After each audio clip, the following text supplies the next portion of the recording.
Hi, everyone. Welcome to session 2 of our fall faith group series, Influence and Intrigue, the role of women in Israel's history. You got to hear about Sarah in our last session. Today we're going to take a look at her daughter-in-law, Rebekah. Now, Abraham, if you remember, was 100 years old when he finally had the child of the promise, his son Isaac. And he wasn't getting any younger. In our story, he had just buried his wife, Sarah, and he was becoming concerned again about the future of the promise. After all, Isaac was now 40 years old, and he was still enjoying the bachelor life. Before he joined his wife in death, Abraham was determined to see his son married off and the grandkids in the nursery, so that he could finally rest in peace, knowing that the promise continued. And he would get one of those two wishes. Abraham called his oldest and most trusted servant and made him swear an oath. "Find my son a wife, not from among the people around here in the promised land, but from my own people back home. Go back where I am from," he said, "and bring back a wife for Isaac. She must come back here. Isaac must stay in the promised land." You can find this story in Genesis chapter 24.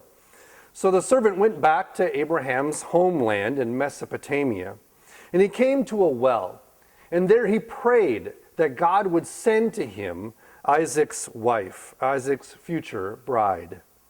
And behold, there came Rebekah. Genesis chapter 24, verse 16, describes her as very attractive, a maiden whom no man had known. And the servant knew that he had found the one. Rebekah's brother Laban came out, and the servant and Laban started negotiating over Rebekah. Laban offered Rebekah's hand in marriage, and the servant offered ornaments and riches and gifts.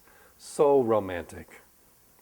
Laban asked that his sister have 10 days to say goodbye to her friends and family, but the servant insisted that the time was of the essence and desired to leave immediately.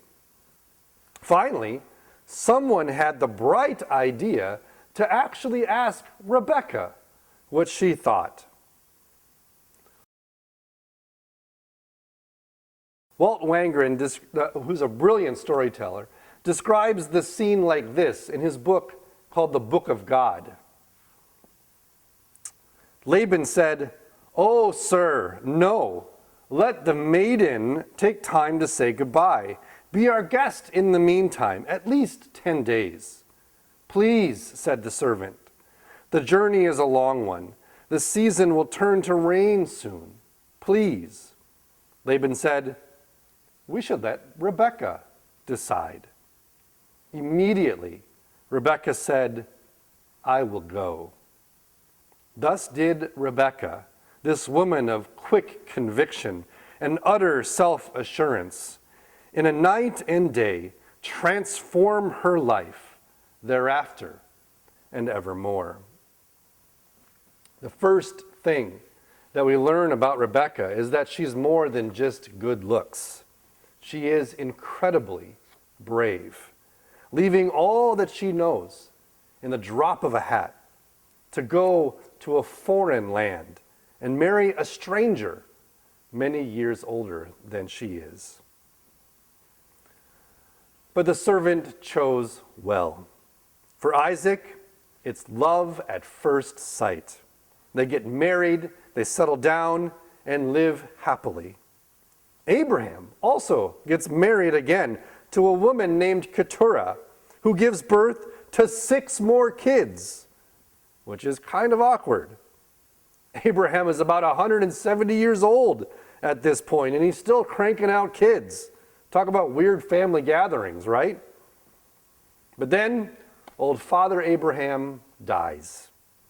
He never meets the grandchild of the promise, but he didn't miss them by much. While old Abe was cranking out more and more half-brothers for Isaac, Isaac and Rebekah were experiencing an unfortunate family tradition, struggling to conceive. Rebekah, like her mother-in-law, Sarah, whom she never met, was barren. Isaac prayed for her, and finally, she conceives. But the joy of pregnancy quickly gives way to the chaos that happens in her womb. Unbeknownst to her, she had conceived twins, and the boys were wrestling inside of her. Old Testament expert Chad Bird notes that the Hebrew word for wrestling is ratzatz.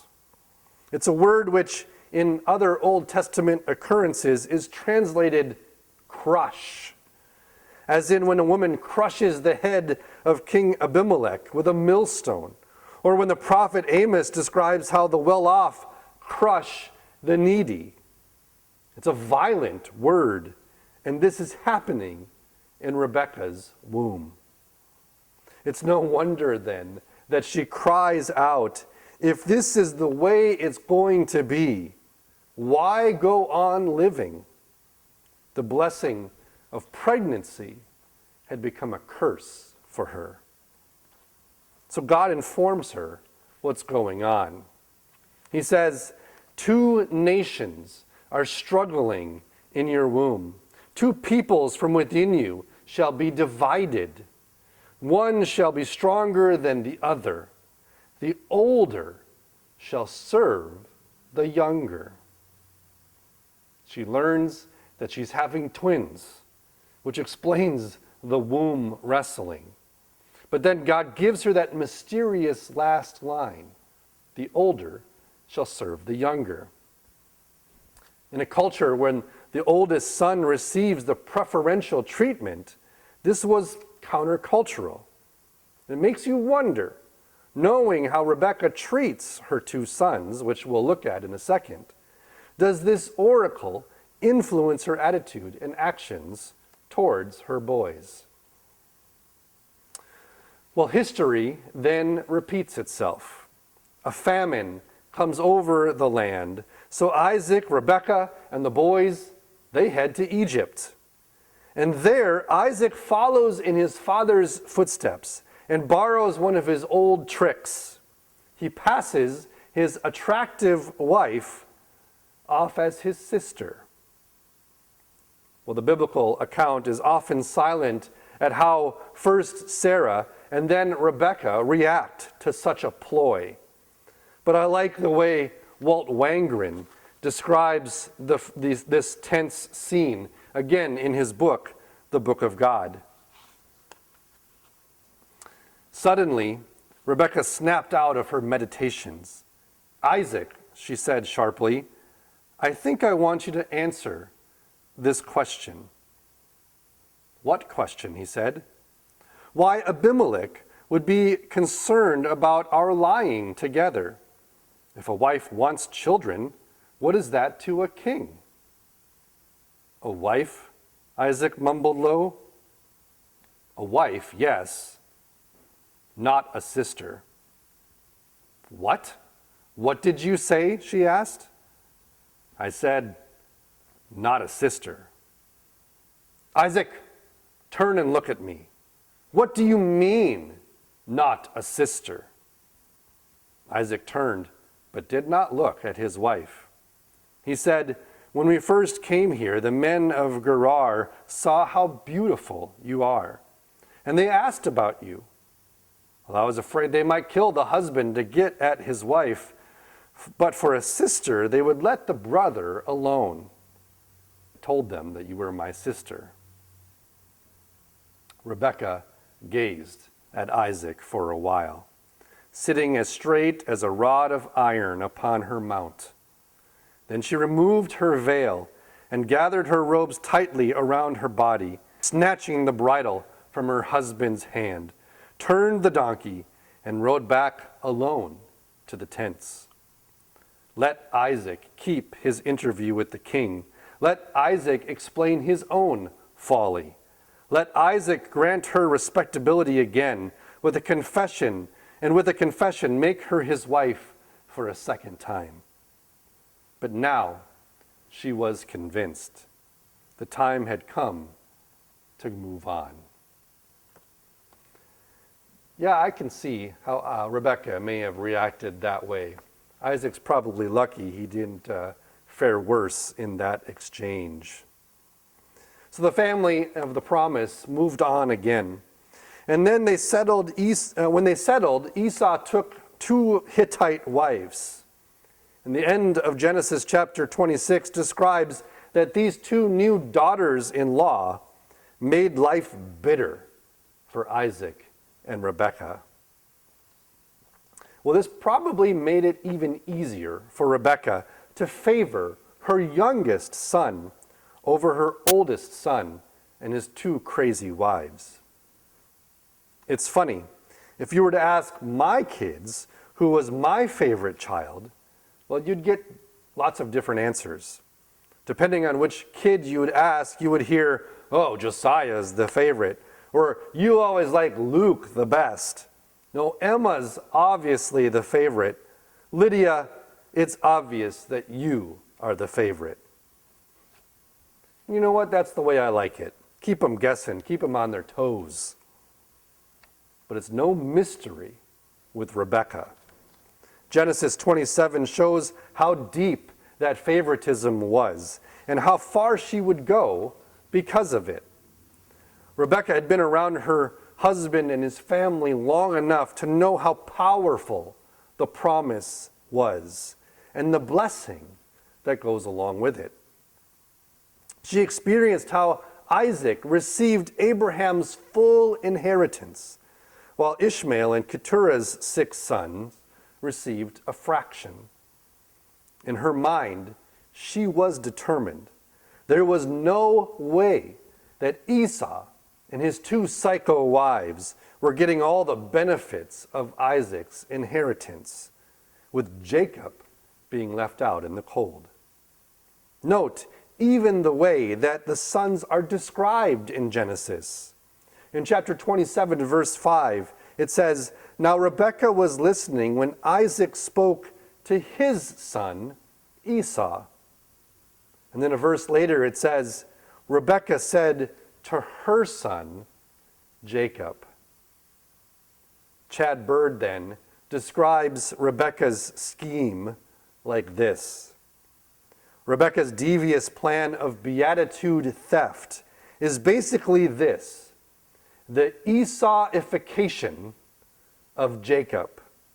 That is, the transformation of the younger son into the older. She is either a quick thinker or, having long anticipated this day, has premeditated everything. Because Esau is a hairy man, but Jacob smooth skin, Rebekah makes gloves out of skins of goats and wraps goat skins scarf-like around Jacob's neck. Well, made then to feel like his older brother, Jacob approaches the now blind Isaac with a bowl of his favorite goat stew, which Rebekah also prepared. And then he successfully steals the all-important blessing. Jacob's future is now secured, at least as long as he escapes his brother's rage at being cheated out of his inheritance.